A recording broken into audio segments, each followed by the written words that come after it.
And we are live. Welcome everybody to Capitalism on this New Year's Eve live stream. As it goes with all of these broadcasts, nothing in this video is financial advice. I am not a financial advisor. Please do your own due diligence. All right.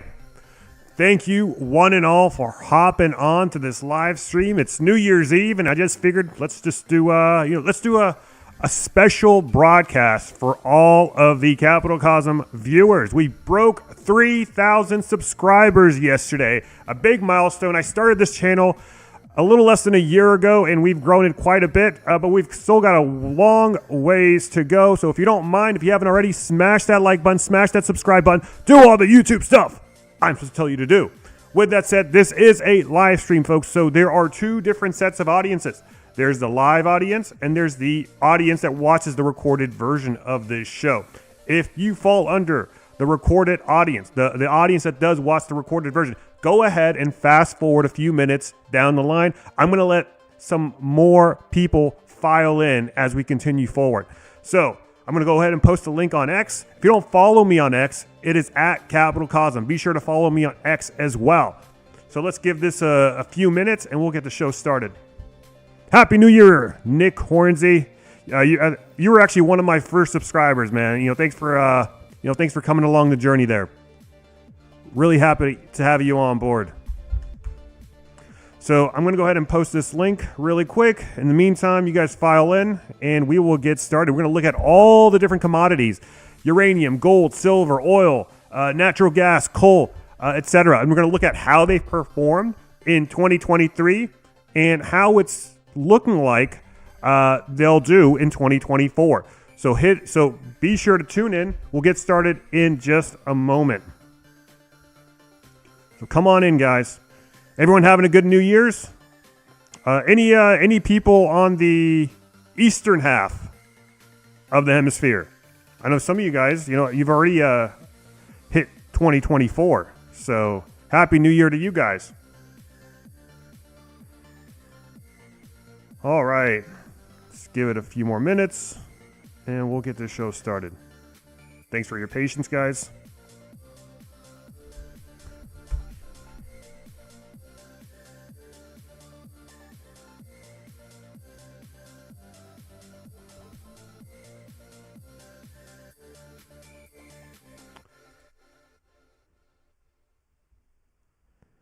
All right, we're getting people in. And we should be getting started in just a moment. Come on in, guys. Come on in. It's still 2023 where I'm at. So we've still got time to celebrate this New Year's Eve special.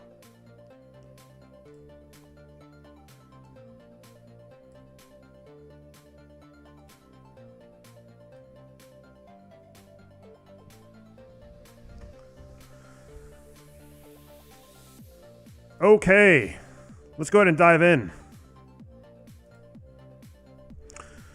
So, 2023 was an eventful year for the likes of gold, for the likes of uranium, and for the likes of Bitcoin, if you're into that kind of stuff.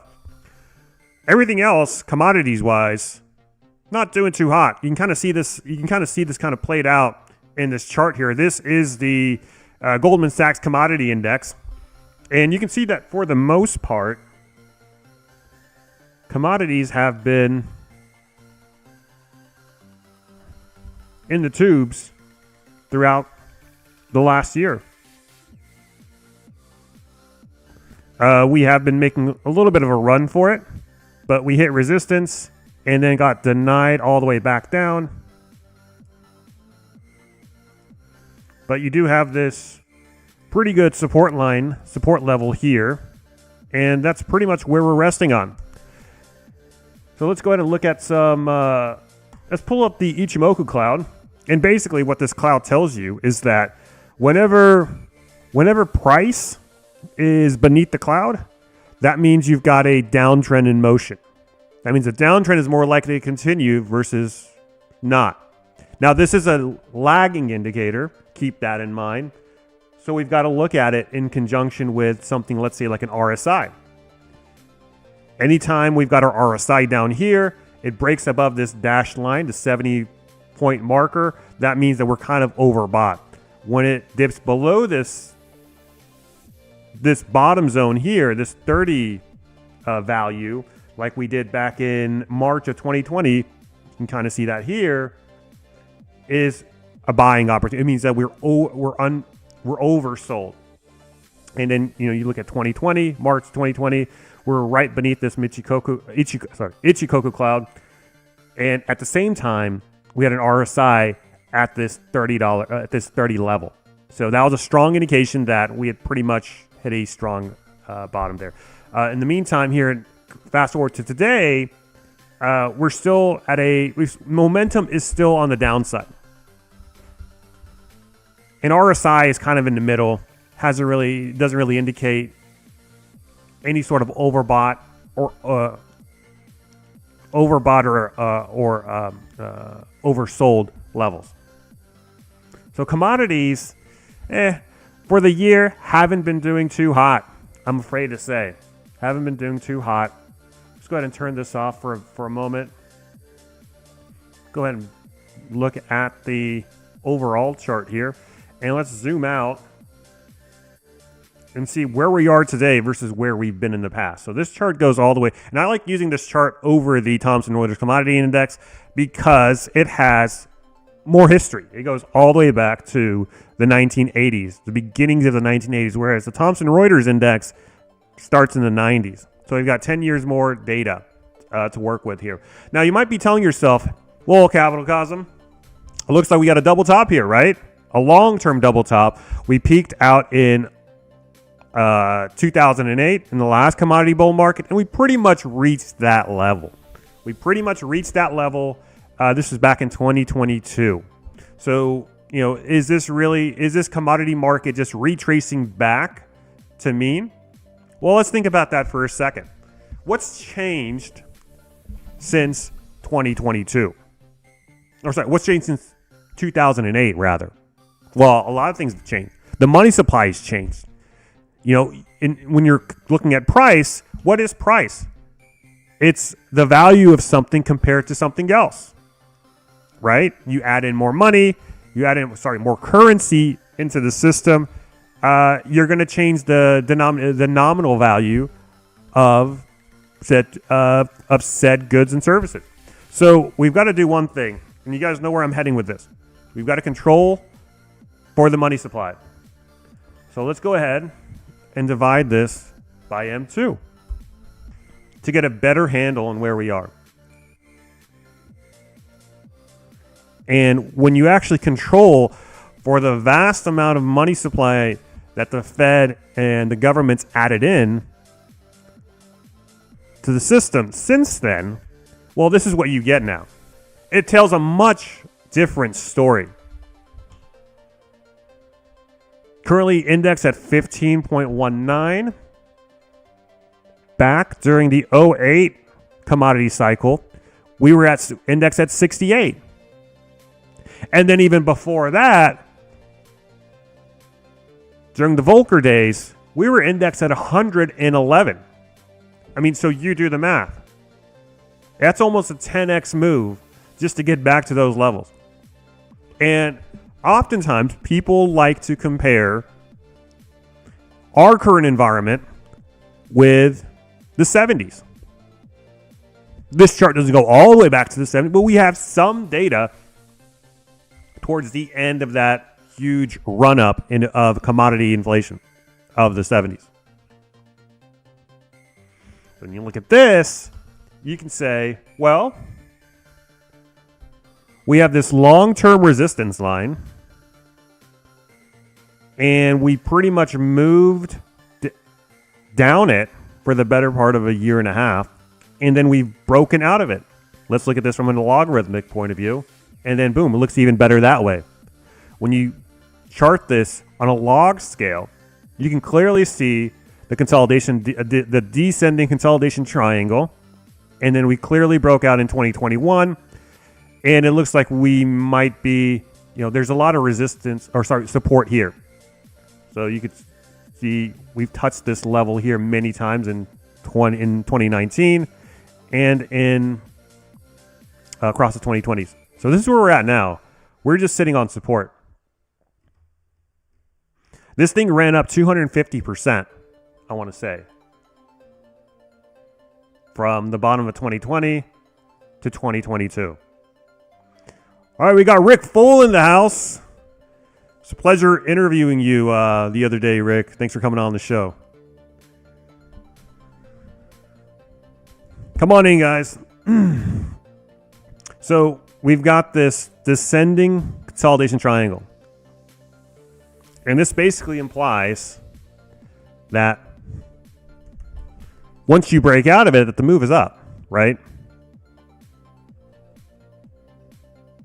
So you've got to understand that these commodities, they act on much longer time periods. They don't act on daily, weekly, monthly time periods. They might act on monthly, but you've got to zoom out and look at this from years to decade-long patterns. The patterns tell you everything. Okay? And let's go ahead and look at this Ichimoku cloud just for giggles and shits. And we are above the Ichimoku cloud. So we've still got the winds to our backs. Now, there's some nuance to this. Remember when we looked at this thing on a daily candlestick and we saw momentum was coming down? On a shorter time period, we can say that momentum is coming down. But on the monthly candlesticks, this is what this is. It's a much longer time duration. This is more confirmatory to a longer term trend than looking at, say, something like the daily candlesticks. And the Ichimoku clouds are telling us that we're above, that the price is trading above the Ichimoku cloud. And that basically, the clouds pretty much tell you where momentum is heading, right? If you're above the cloud, then you're essentially in an uptrend. If you're below it, like you were, let's say, for example, 2013 here, all the way down to 2020, you were beneath that cloud. You had momentum pushing you down. We still have momentum pulling us up. Okay? So we're above this cloud. And so we've still got some good upward momentum. So let's see what we can do with it. So we've got that. Another thing, going back to price, compared to what? Let's also compare the commodities price. You can say, oh, well, yeah, sure, there's more money in the system, but not all of that is being spent by the consumer. What other ways, some of that is in bank reserves, etc., which doesn't have a high money velocity. Now, let's say, you look at something a little bit more stable, like gold. So if you compare commodities to gold, let's turn this off for a second. And let's go back to our nominal scale. And this is basically where you're at. Commodities priced in gold. Commodities have been underperforming gold for quite some time. So gold has been on a tear relative to commodity. And that's what we're seeing, right? We're seeing gold reach all-time highs and commodities kind of stagnate. In fact, so much so that you've actually broken below this support level here. This is telling us that gold is in line to outperform commodities on the monthly candlesticks. So for the year ahead, gold looks to be in better shape than commodities do. Now, I wouldn't say gold is an inflation hedge. It's not it's a decent store of value, but I wouldn't use it as a complete means to make an assessment on where the commodities trend is heading, whether it be up or down. You've got to look at all of these things. You've got to price your assets in gold. You've got to price your assets in the money supply, and then you've also got to price them in. This is a chart that's often shared, right? People like to look at commodities versus the SPX. And when you do that, look at how pitiful commodities have done. Even the big bull market of '08, I mean, this was barely a blip.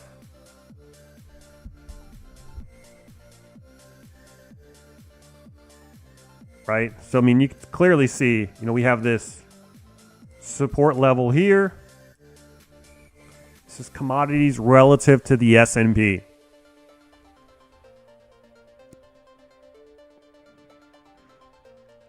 And these are on the monthly candlesticks, guys.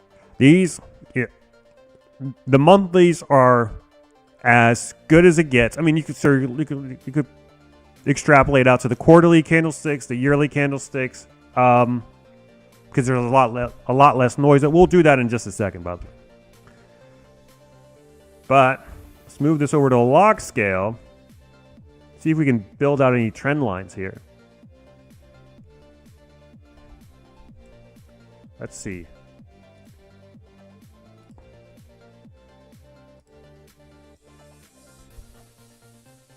And you've got something like this, I want to say. You've got this long-term resistance line since the end of the last bull market.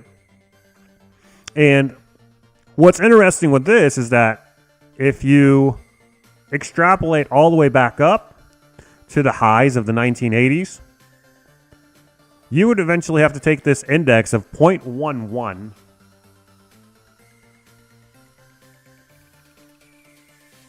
all the way up to an index of 2.3. So you do the math. I mean, that's a 20x. That's a 20x move just to get back to those those levels of commodities versus S&P.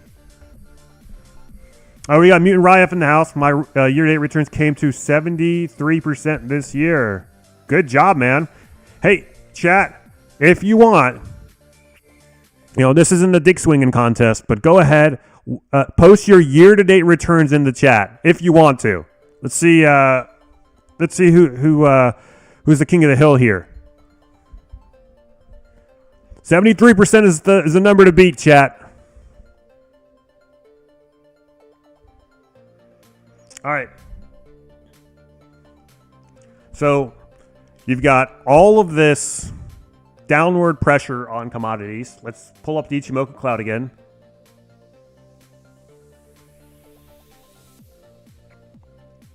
And you actually have a little bit of momentum against commodities versus the S&P. So the S&P looks like, it might have some more relative strength to commodities.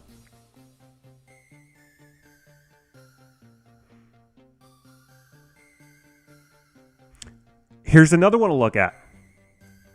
Let's do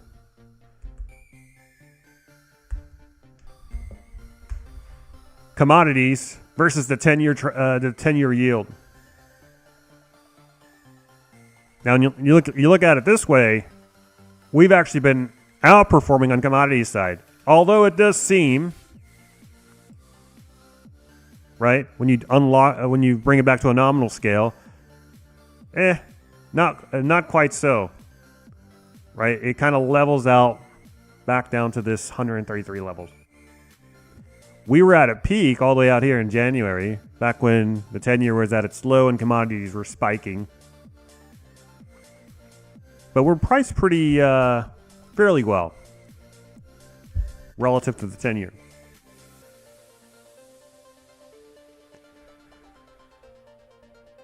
Rook full coming at 753%. All right. Sold my house to buy Bitcoin options in October. Michael Saylor, is that you? Nothing in this video is financial advice. FYI. Let's look at Bitcoin while we're at it. Bitcoin is at 42,000.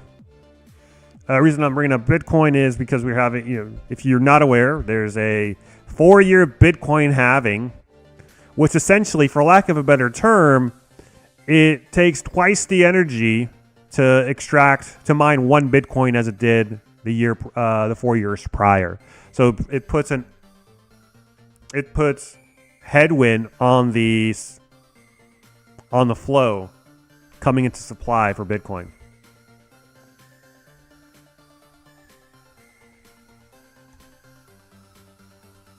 All right, Bitcoin is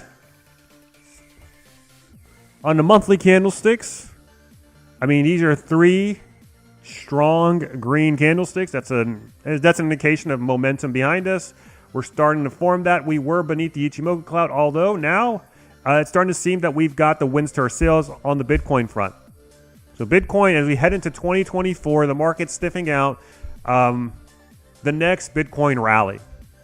And Bitcoin and these cryptocurrencies, they're basically viewed as liquidity indicators of liquidity. That is when money starts to flow into the market, they really start to shine as a proxy. So when you start seeing these cryptocurrencies move,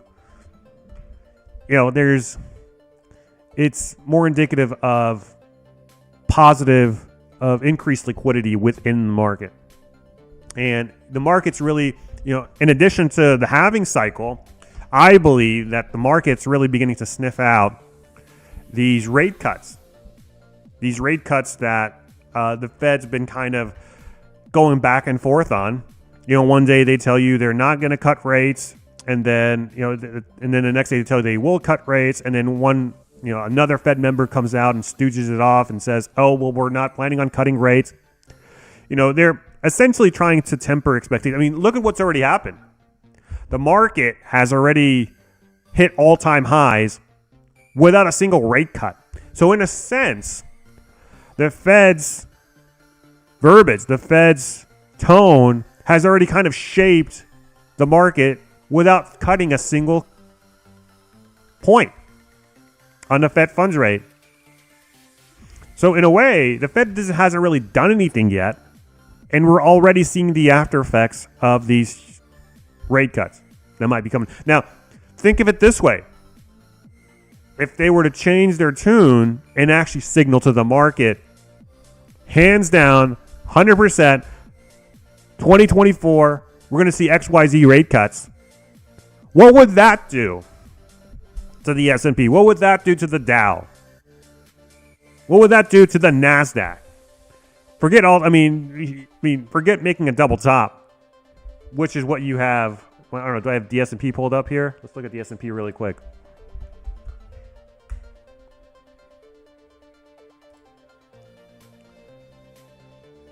All right, so we've got the S&P, and you basically got this double top here at the S&P. You look at the Ichimoku cloud, we're above the cloud. It's positive for the S&P. Let's look at the RSI. RSI is still beneath the 70-point level, so there still might be some room to grow.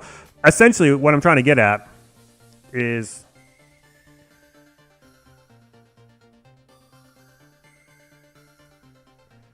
if they were able to raise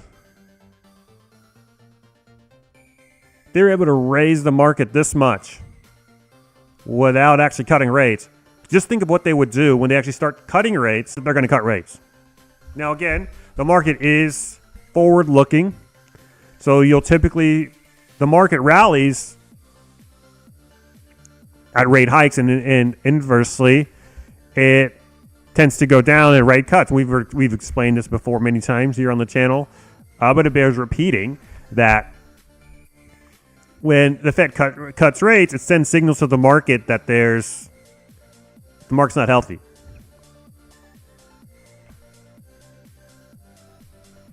And so the market freaks out and starts selling off. Pain, okay?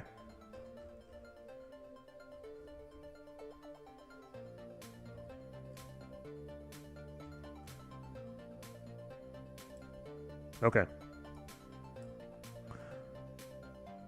So essentially, you look at all of these different scenarios. Take, for example,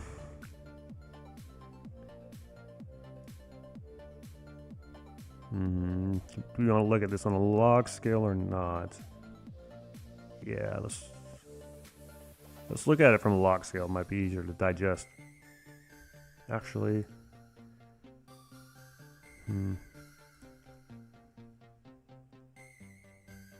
okay. So 2004, we hiked rates. See this bottom line? This bottom line is your Fed funds rate, okay? Hiked rates. And now keep your eye on the top chart. This is the S&P. We hiked rates, and the S&P kept moving up.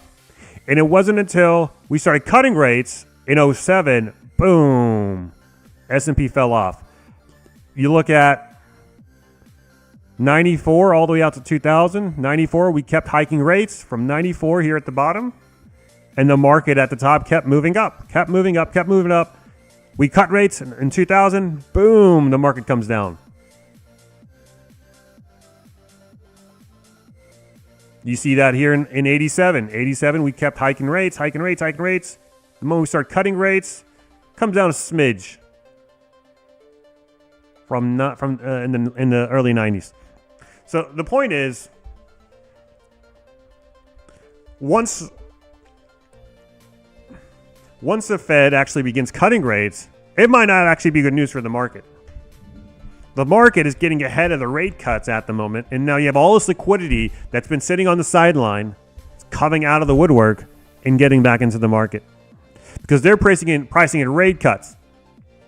But when rate cuts actually occur, the market's already behind that. The market's already priced in the rate cuts, and now they're starting to price in the rate hikes coming down the line. So, and then they're also pricing in the bad economy, the recession.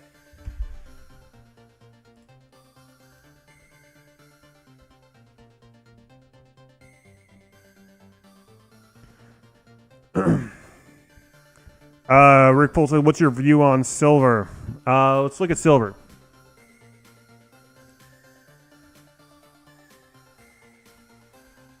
Look at silver. Silver, in a gold bull market, silver will track gold. But let's look at silver by itself. Silver's been squeezing for quite some time.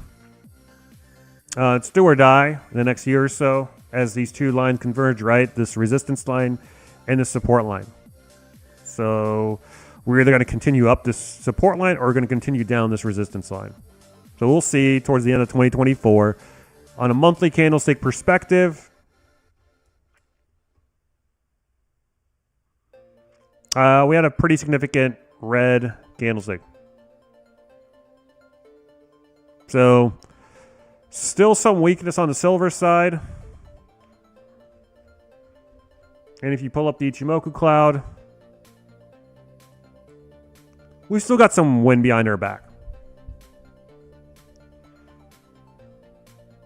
So still some upward movement possible with silver.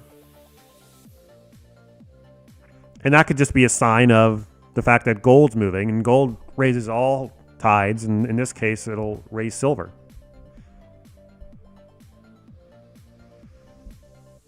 So let's actually look at the silver to gold ratio. Let's see how silver performs relative to gold. Again, we want silver to outperform gold to confirm our placement in this gold rally. Because when gold rallies, it takes silver along for the ride, and silver tends to outperform gold.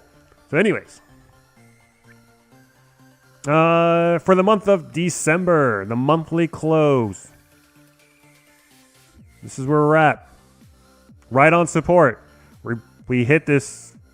We made some inroads into this cloud, which meant that we were kind of moving sideways. But we have a little bit of a downward momentum behind our backs. Let's look at the RSI. Where are we at in the RSI?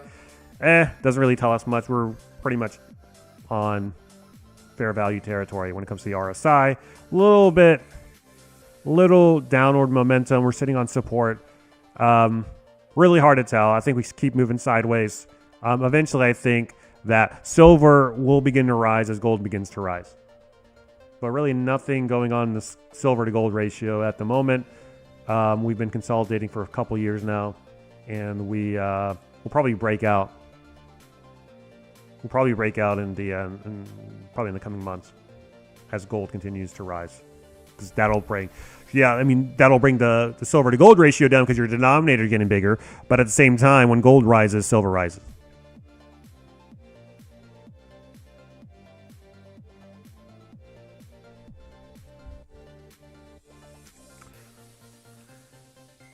FYI, guys, forgot to mention, if you haven't already subscribed to the channel, like the video.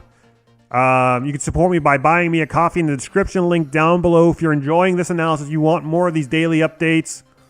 Also, if you haven't seen the Rick Rule interview we posted the other day, be sure to check that out. Rick is having his winter virtual investor boot camp coming up on January 6th. And in that boot camp, you get to learn from the likes of Rick Rule, Lobo Tigre, a plethora of other mining experts. It's only $99 to attend, and you get access to that library of content for the rest of your lives. So, I have that link in the description box down below. I highly recommend it. You're learning from the best. You're not learning from, you're not learning Mickey Mouse investing from, some rando next door or, at the gas station. You're learning from the GOAT himself, Rick Rule, Lobo Tigre, etc. Click the link down below. Join that virtual conference. And, I think, what other place could you put $100 and, put $100 in gold? Are you going to 10x your money? Probably not.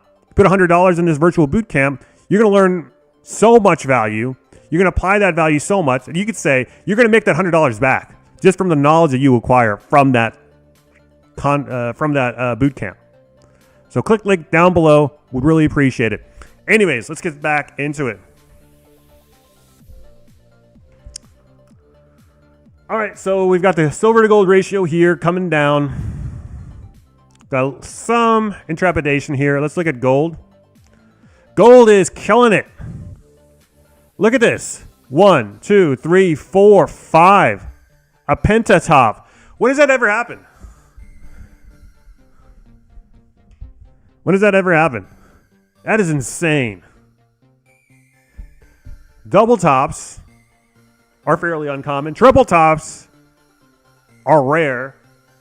Quadruple tops, it's like pulling a Charizard from your Pokemon booster pack. Pentatops, that's like finding the white whale.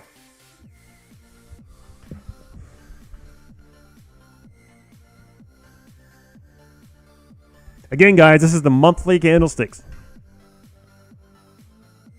As you can see here, for the month of December, we were all over the place. We made all-time highs, came back down, hit support, tested it, came back up, closed in the green. Looking good. 3 green candlesticks. And we're converging at that all-time high level again. February. I think we break out of it. We've got momentum behind our backs. That's what the clouds are telling us. We're above the clouds. And RSI is still in a decent level. We're not all the way up here in the 70 point level. So we're good. So I think we've got a good chance to break through, make new all-time highs. Once that happens, silver starts to move as well. Silver to gold ratio starts to go up. And I think this is all precipitated by the TNX. The TNX closed at 3.865, down from the 5 base from the 5 point levels that we were at prior. Again, this is a logarithm. Boom. When you look at from nominal terms, this is where we're at, guys.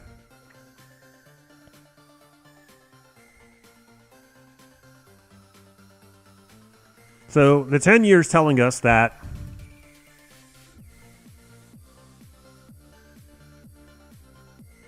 the market's pricing in about almost 200 basis points, right? From 550 basis points all the way down to 390 basis points. So the Fed can say what they want, The money's already piling in, or the money's telling you that that the rate cuts are pretty much pricing themselves in. I'm going to try and read through as much of these questions, guys. If you want to make sure that your question gets read, though, be sure to leave me a super chat. I'll read those 100% for sure. But I'm going to try and read as many as I can here. I might miss a few. Apologies for that. Yes, Rick Fool. In Tony, we trust. Only listen to Rule and Tigray. Well, I mean, they're both attending that virtual conference. So I've interviewed, but I mean, obviously, you guys know I've interviewed both of those guys, and I've got to tell you, like on and off camera, I mean, they are really cool. I mean, they're not only interested in the precious metals, the mining companies, the commodities, but they're really fun, genuine people to talk to. So I was just like, I didn't know anyone in this space about a year ago. As soon as I started this channel, I was just some rando on the internet. Started this YouTube channel up, started reaching out to these guys, talking to them, and they're as down to earth as they get. I was quite surprised. I was actually get pretty nervous when I first started interviewing experts. I don't know if you could tell. I think my first interview was with Justin Hune, and if you go back and rewatch that interview, like you could tell, like I'm just like a deer in the headlights, because these are the guys that I've been watching over 4 or 5 years now, and to get a chance to sit not across the room from them, but just be able to talk to them and pick their brain and actually interact with them, that was actually a pretty big deal for me. So getting to actually meet them, it was pretty shocking to see how cool, how just normal, like they're normal people, guys, and they genuinely love this stuff. They eat, live, and breathe commodities, uranium, gold, silver, etc.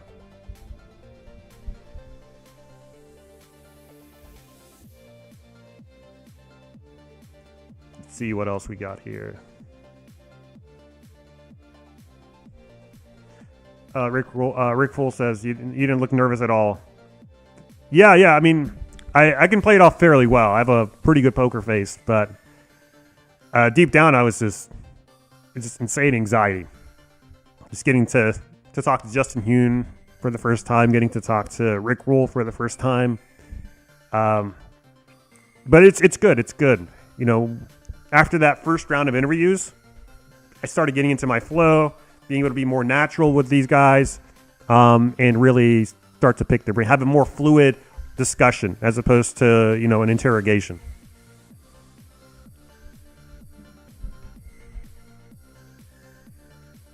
Well, thank you, Rick Fool. I appreciate that, man.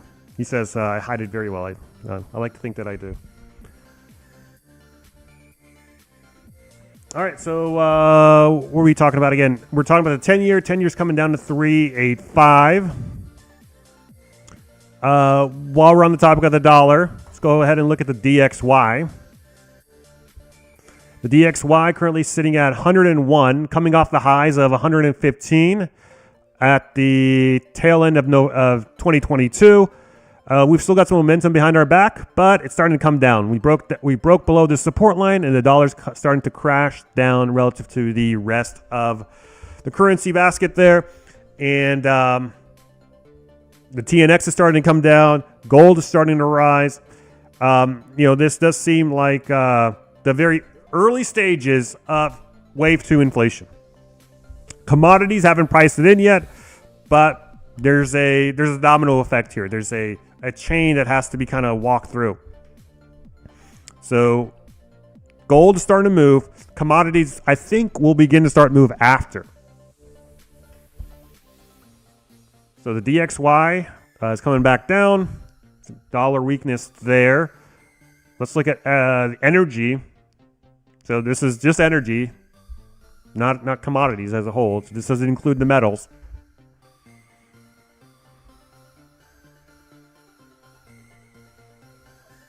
And so as is XLE, again, monthly candlesticks. We had a big move up in energy from the very bottom here in 2020 up until the top in 2022. A 318% move. That's a 4x. And, you know, this thing doesn't go on forever, guys. You know, you gotta rest for a second here. So energy's catching its breath. It's still got some pretty strong upward momentum behind it. Because when you look at this, you look at this thing, look at energy controlled for money supply. We had been pressed all the way down for years, for almost over a decade. We're beneath the cloud. We recently broke out of it in 2022. And so you've got energy price controlling for the money supply, right? There's more money in the system today versus before. Just turn off the clouds for a second here. Let's look at this logarithmically. Yep, there's a pretty clear... Wow, that's actually pretty... I forgot to... I forgot how nice this looked. So you have this long-term resistance line, right? We broke out of it in 2014 but failed to retest, okay? But this is where we're at now. It's sink or swim. So, and it looks like this intersects in early 2024, March 2024. It's all coinciding. It's all coinciding. Gold looks like it's going to break out in early 2024. Energy looks like it's going to break out in 2024. Bitcoin starting to ramp up, getting ready for its big Bitcoin halving in 2024. You've got the election season. Don't tell me they're not going to try and prop this market up to make the incumbent look good. So it's all shaping up. I think, again, I could be wrong, but you see it in energy. You see it in gold. You see it in Bitcoin. You see it in the 10-year. You see it in the dollar. I think this is, we're getting ready to ramp up to wave 2 inflation. It's all getting baked in right now.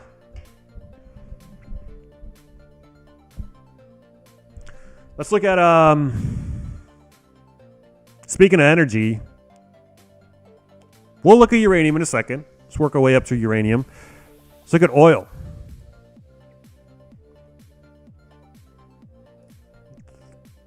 Pull it out on the daily candlesticks.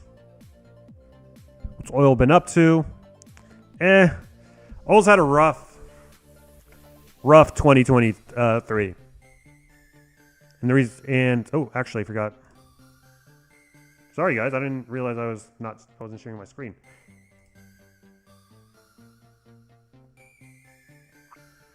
Anyways, can you guys see my screen now? I think we're good.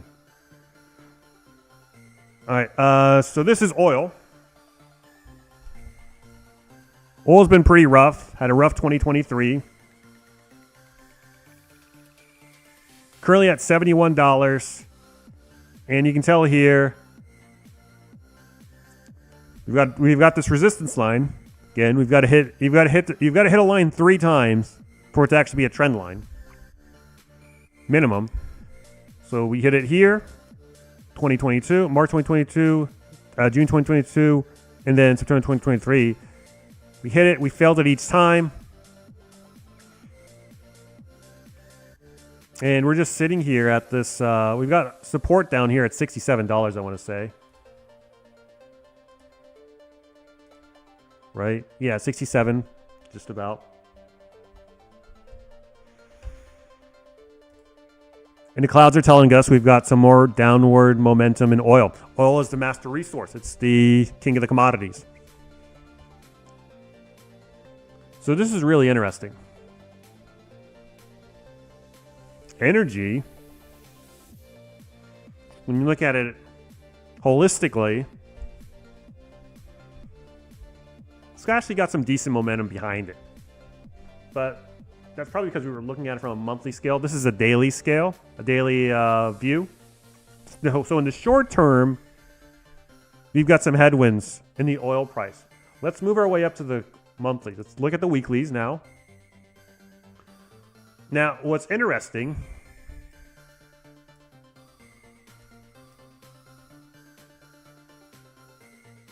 when you look at this, you can't really see it. When you look at this thing from the weeklies, we've got this red candlestick, and it's just about, it's almost being contained in this cloud.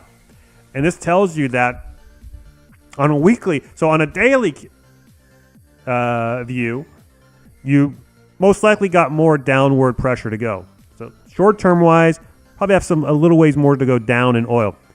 Mid-term wise, on the weekly candlesticks, now you're starting to see stagnation. Probably more moving sideways on the weekly candlesticks.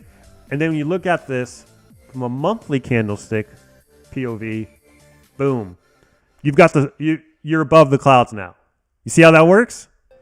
So long-term wise, the price of oil, the price of energy is going to keep going up. But if you were to ask me, what's the price of oil going to do next week? I'd probably say go down. That's what the charts are telling us. If you were to ask me, what's the price of oil energy going to do next month? Probably move sideways from relative to today.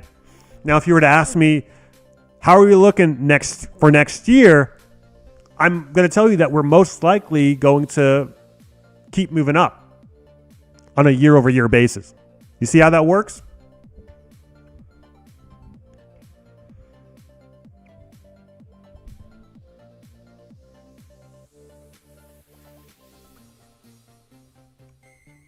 All right, we got Mutant Ryef in the house. You got Gypsy Tree in the house. Jacob Britt in the house. How's it going, fellas? Happy New Year. Thanks for joining us.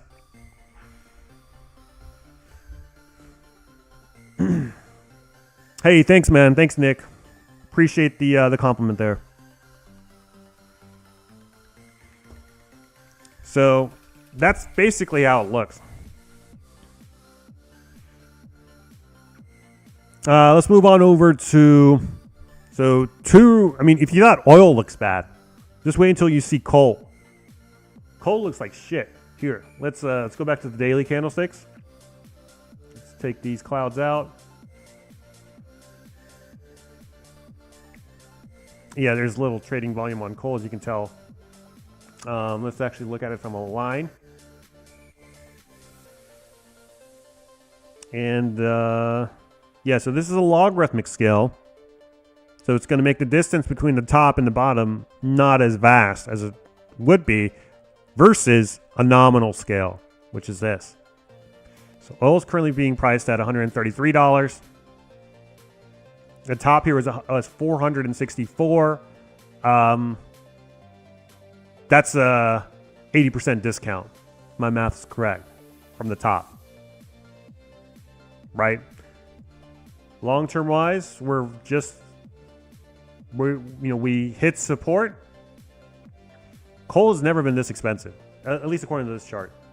I think so. Let's actually go back a bit. Yeah, so it never reached that level before that we did in September 2022.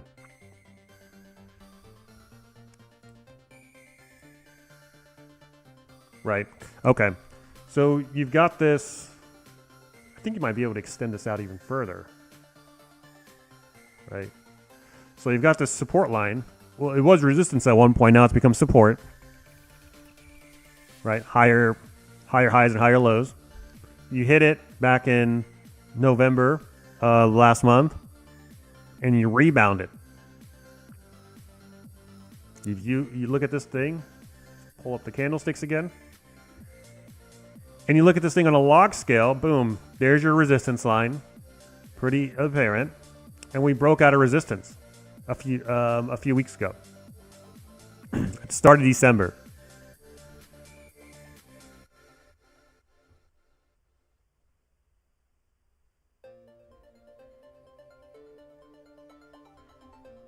So, looks like we might be come back down.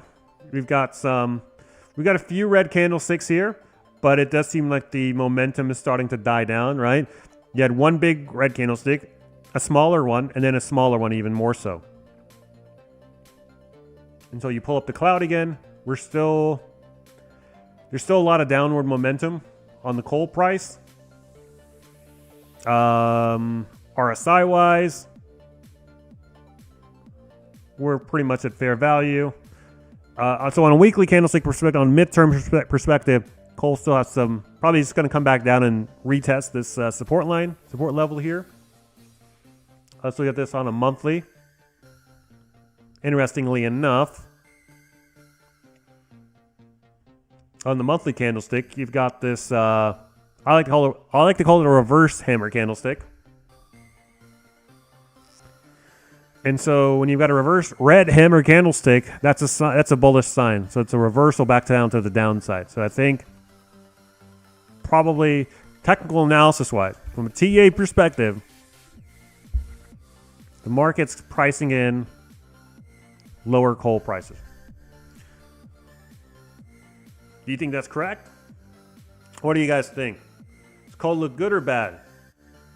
Give me a 1 in the chat if you think coal looks good. If you think coal's a contrarian play for 2024, i.e. it's low now, bottomed out, we're going to move up on higher in 2024. Give me a 2 if you think we've got significantly more downside to go. And then give me a 3 if you think it's just going to move sideways. Rick Full says, see if you can have a look at Petrotol. So it's moving within a set range. Very interesting chart right now. Number 1. Yeah, so you guys think you think coal looks good. Okay. Awakening thinks coal looks good as well.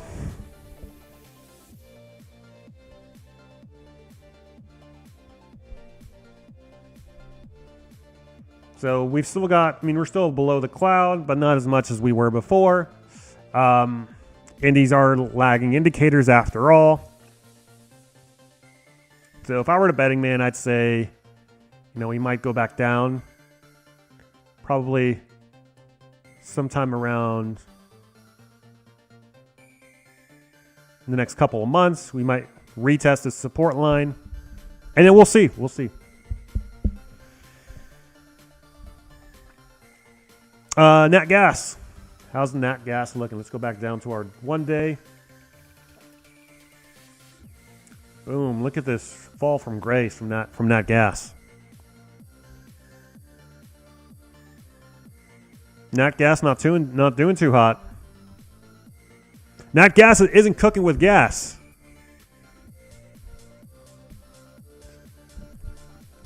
Sometimes I crack myself up. Anyways, back to business. Let's do so nat gas. We were moving up this channel here for the greater part of 2023, and then as soon as we got below this cloud here, we broke down below support, and this is where we're at now. We had another support level. We bounced off of it. Currently sitting at 250 BTU. Now keep in mind with these charts is that come 2024, all this could go out the window if some war breaks out, sanctions occur to XYZ country. This is all just assuming. And yes, the market does price in a lot of things into these charts, correct? But then there's your black swan events. There's the events that the market doesn't see, that no one sees coming. If you remember in 2020, no one saw that coming. 2024, got another big year ahead of us. We've got an election here in the United States. I think like 70% of the world's up for election in 2024. Like a huge chunk of the world's up for election in 2024. So, and these markets are highly politicized. So who knows what's going to happen? Who knows? And so the question that I ask you is, when you have these times of a conflict, when you have these times of uncertainty, hostility, are these inflationary events? Are these, do these typically precipitate inflationary events or deflationary events? I think it's inflationary. World War II, inflationary. World War I, inflationary. World War III, which you could say we're in right now. I mean, we're in the midst of it. Inflationary. Yeah, I mean, we could have a banking crisis, which did begin, to be fair, this past year. So, everything that we're talking about here is just in regards to probability. Probability-wise, I don't have a crystal ball. I can't tell you if there's going to be another pandemic. I can't tell you if a war might break out between Mozambique and, I don't know, Namibia. I don't know. I'm just making stuff up. But this is just based off of what the markets... These charts are indications. They're representations of what the market is currently priced in. Does that make sense? But there are things that the market doesn't have a crystal ball into.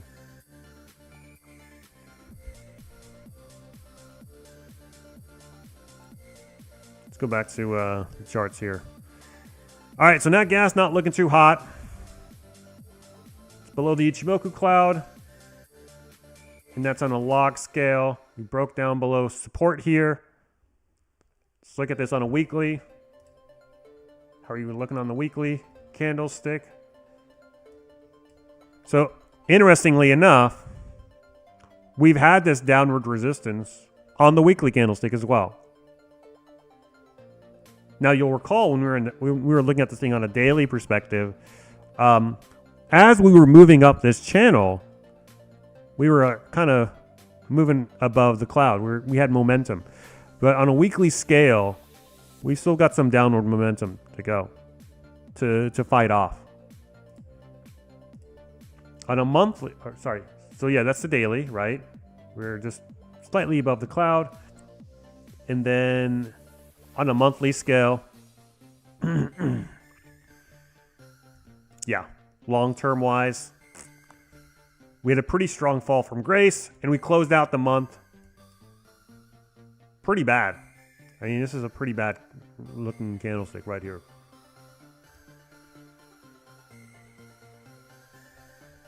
Coal, nat gas, not looking too good. Now, the moment you all have been waiting for. The one, the only. UX1. Uranium spot at 91.25. Boom. The sole exception to the uranium space for the year 2023.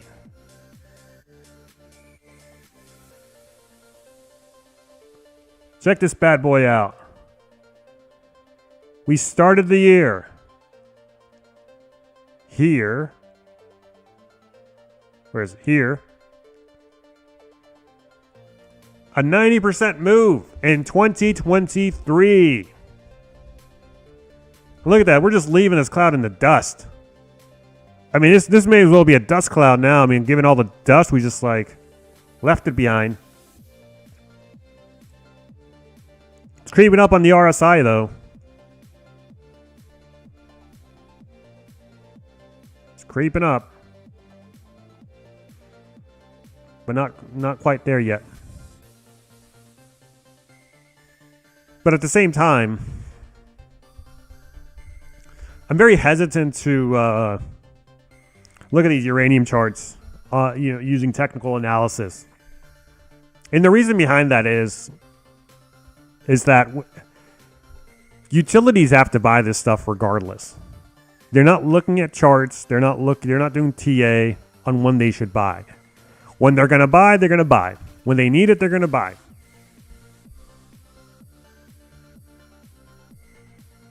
So uranium is looking really, really good. The miners, they look decent as well. But there has been a sort of divergence between the miners and the spot price here in 2023. So on a monthly view,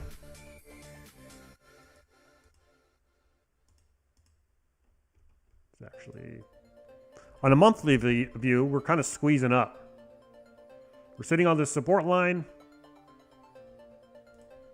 On the weekly view, we're above the clouds. I think we've got some good momentum behind us still. And on the daily view, we're still above the clouds. Even though we've been chopping sideways, the RSI looks pretty good as well. It's not overbought. Sitting right on support. Right at the intersection of these two lines. So I think the miners will move.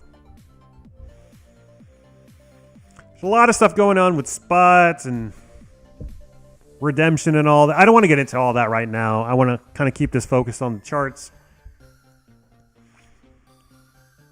And plus, I believe that all that stuff is already priced in with these charts here. I mean, we didn't get into this uranium. I mean, I got into uranium back in 2020. Okay? There was no SPUT back then. We weren't relying on SPUT. SPUT can do whatever the hell it wants. It didn't buy any uranium. It barely bought anything in 2023 to begin with anyways. And yet, we had a much higher move in 2023 than we did in 2021 and 2022. Nominally. So, I mean, don't sweat the small details, guys. Stay focused on the big picture. Keep your eye on the prize and realize that a lot of the news that we see on a day-to-day basis is just noise in the end. And if you look at something like the Fidelity study, they did an analysis on a bunch of different portfolio strategies. And guess what was the highest performing portfolio strategy? Being dead. Because you can't sell your shares at that point. Ideally, Warren Buffett says, ideally, the optimal thing, the best thing to do would be never to sell. Because you're going to outperform everything else then in due time. Your portfolio, it's essentially like a soap, like a bar of soap. The more you touch it, the more it shrinks. Okay? So I think, and I hate to say it, as unsavory as it may sound, you just got to be patient, guys. Just cool down, relax. Go out tonight. Enjoy the new year. Calm down. Get a massage. Enjoy your life. The miners will take care of themselves.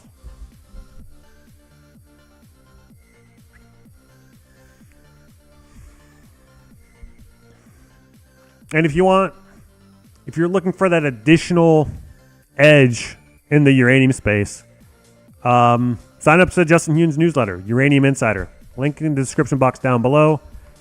The way I think of it, I'm my own company. I'm the CEO of my own company, my investment company, figuratively, right?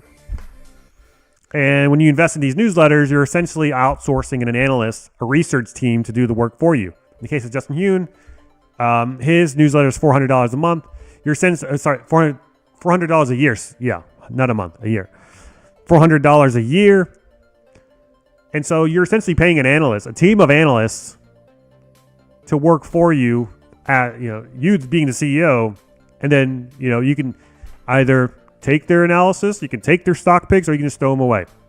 But if you're interested, link in the description box down below. Anyways, let's get back to it. URNJ, the more speculative names in the mining space.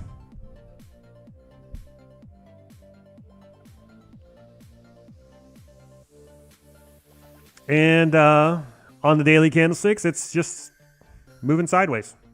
Nothing special here. When you look at URNM priced in uranium, the miners priced in uranium, there's still some more downward pressure to go on the daily candlesticks. Now on the weekly, broke down below support. We could come back down and retest. We'll see.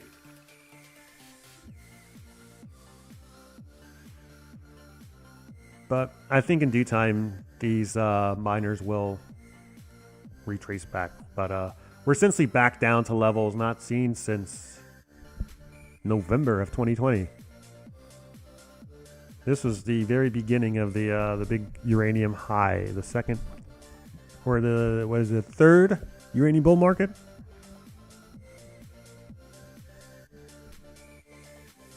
Yeah, Gypsy Tree. So unless you're in precious metals miners, they've sucked for a long time.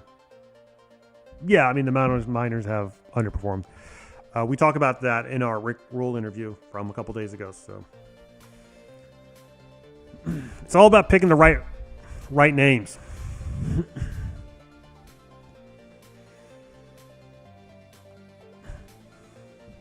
All right, what else we got here? Let's look at you know what? Let's play a game. Let's see. So far,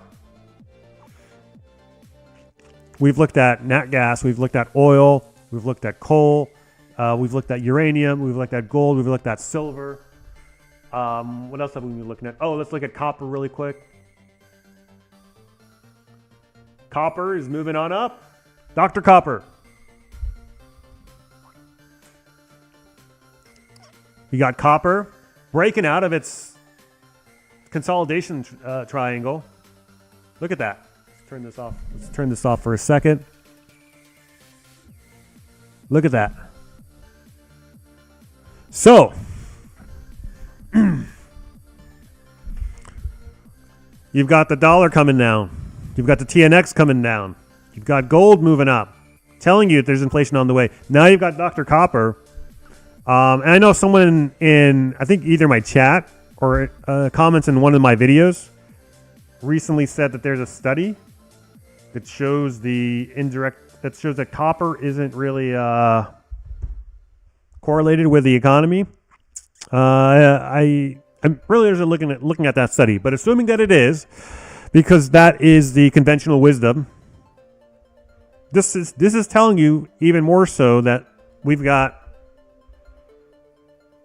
more liquidity coming into the system as we head into 2024. So commodity-based inflation, not all commodities, right? We looked at nat gas, coal. You know, who knows? The market could be wrong in terms of nat gas and coal. Find the premise that is false and bet against it.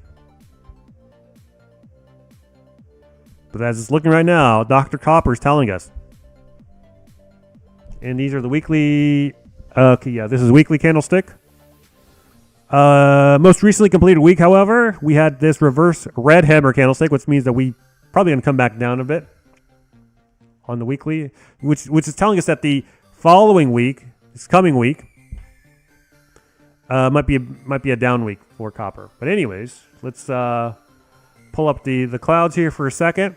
We're above the clouds. RSI is looking good. I think we move higher in copper then.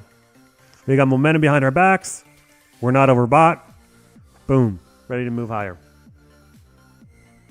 in copper. And that's telling us something. Telling us more industrial demand is on the table. There's going to be some I think money velocity picks up as well in 2024. I know there's all these calls for a recession. Who knows? We'll see. But copper isn't buying it. I mean, look, you could make the argument that we already had a recession in 2022. We had two consecutive quarters of 2023. We had two consecutive quarters of GDP decline. But they don't want to count that anymore. So, anyways, they're looking for a bigger recession, I guess.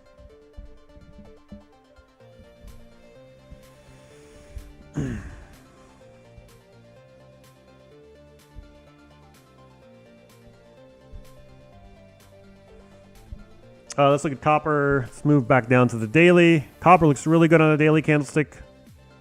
Had 2 down days consecutively, but we've still got the wind behind our back, essentially. We broke out of this, boom, ready to move up. Monthly candlesticks, where are we at here?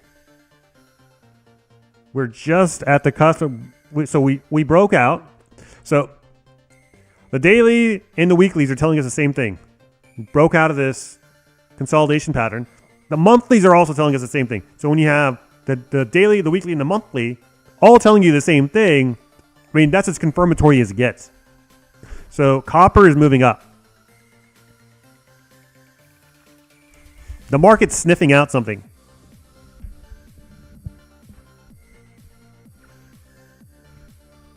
And we're just at the top of this cloud here. We're starting to build up some momentum, and I think we move up on higher. How's the RSI is looking good as well? Yeah, man. Copper looks good. Gold looks good. Uranium looks good. Let's look at copper relative to gold. And we've been descending downward for quite some time in the copper to gold ratio. We want copper to begin outperforming gold, which I think it will. We're still below the Ichimoku cloud. We might have some downward momentum to go, but it looks like we're starting to move up. We're starting to potentially. We might test this resistance line. We might test this resistance line this coming month. This is the monthly candlesticks.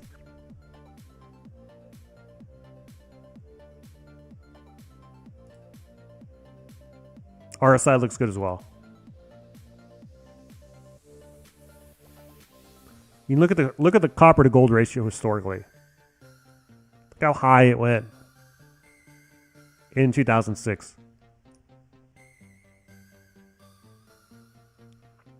Okay, let's do this.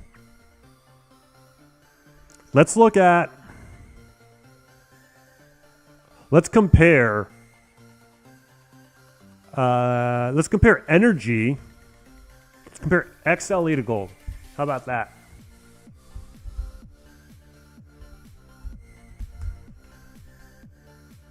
So energy priced in gold. Hey, monthly candlestick wise, we're still above water here. We're still above the clouds.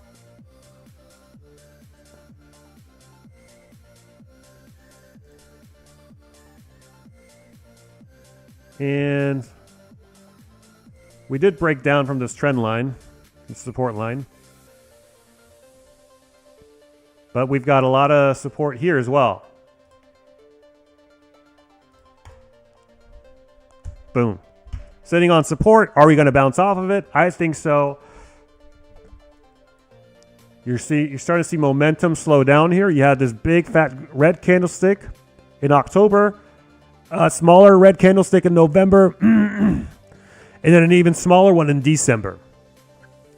And then you had this miniature, I wouldn't call it a hammer candlestick, but the wick goes down, touches the support line, and bounces back up. So I think this is pretty good support, and I think we move up in energy versus gold. So I think gold continues to move up, but then energy begins to outperform gold, even so.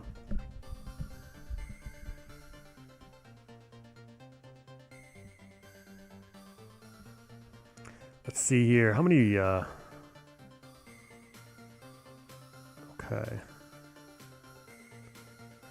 So we've been going for about an hour and 15 minutes.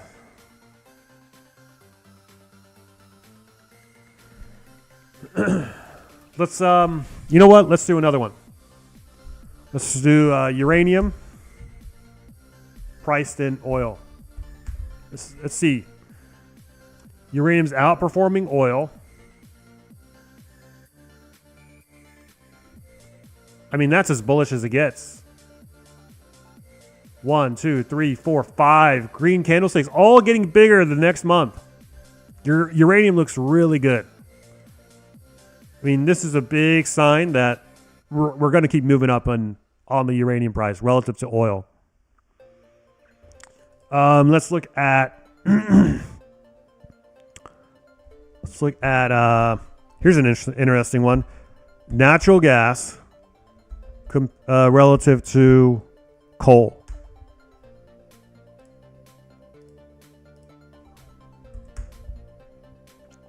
So as you can recall, both natural gas and coal have been getting pummeled the last year. But which one's been getting pummeled even more so? And from the looks of this chart, it looks like it's natural gas, right?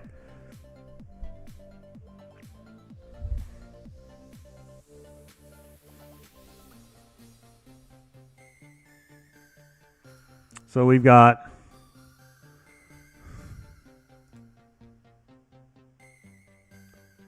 you have this resistance line. And again, these are the monthly candlesticks. And it looks like momentum is starting to slow down a bit for the downward spiral of the natural gas price relative to coal. Big red candlestick, November. And then a smaller one in December. Let's actually look at, let's add in a little bit more data here. Can we draw anything? Let's see. Can we draw anything? Doesn't seem so. But nat gases have been underperforming coal for quite some time.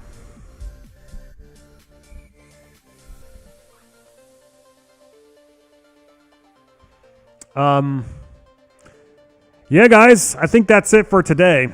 For this year, actually. Thanks for coming on the stream.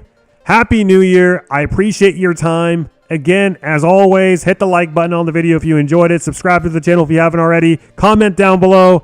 Let me know what you think. All in all, to summarize, I think gold looks really good.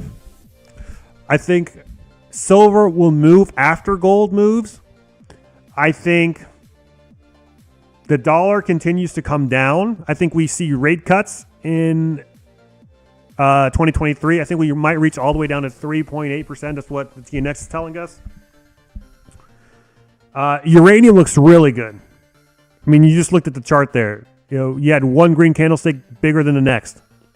Bigger than the one before it. Uranium looks really good. Oil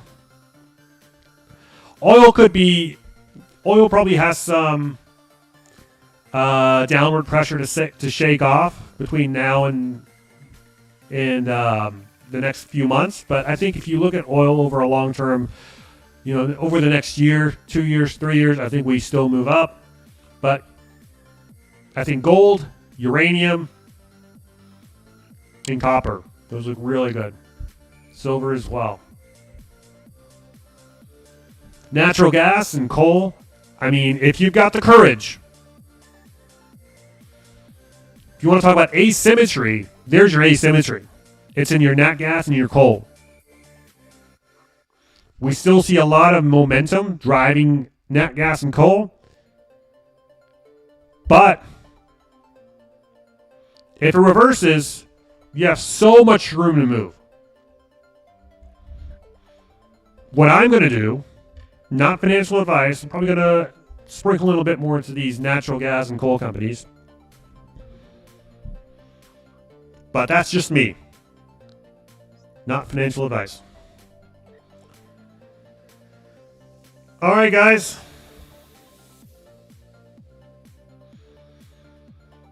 Happy New Year. Enjoy your time out. Drink responsibly, all that stuff. And I will see you in 2024. Bye, y'all.